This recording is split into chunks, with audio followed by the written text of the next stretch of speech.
These do not worship God. These worship your own self. People that worship themselves go to hell. That's what Bible says. That's where I would go if I do what you're doing. And I'm not here to disrupt what you're doing, but you are disrupting me because I preach the gospel every day here. We all do it here. But you, by taking the freedom that God has given through the Judeo-biblical worldview to preach the gospel, because Christianity is the only religion that gives you the right to reject Jesus Christ, because God values your freedom to do your will, because you have the right to choose what you want, but you do not have the right to choose a consequence. Now, Bible says, for his invisible attributes, namely his eternal power and divine nature, have been clearly perceived ever since the creation of the world in the things that have been made. So they are without excuse. You're not without excuse. Is that what you're thinking?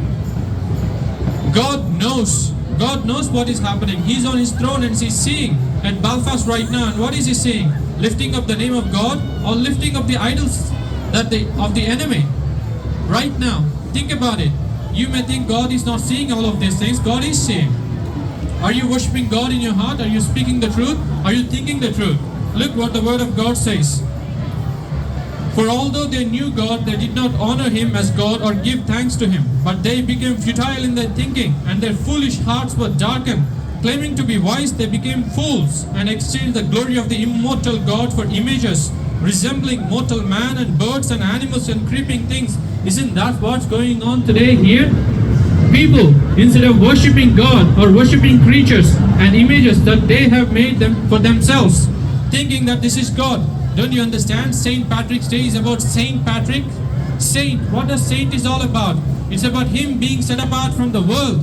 Are you setting your heart apart from the world? Are you worshipping God? Or are you just using this day as an excuse to elaborate and exchange your sin with each other? That's what's going on here. This is not godliness. What is godliness? Holiness, righteousness, pure, honesty, sincerity in worshipping God. Because they that worship him must worship him in spirit and in truth, Bible says. Are you worshipping him in truth? But how do you know the truth if you do not read the word of God? Thy word is truth, Bible says. Thy law is the word, thy law is the truth. Do you know the law? Don't you think this is just lawlessness?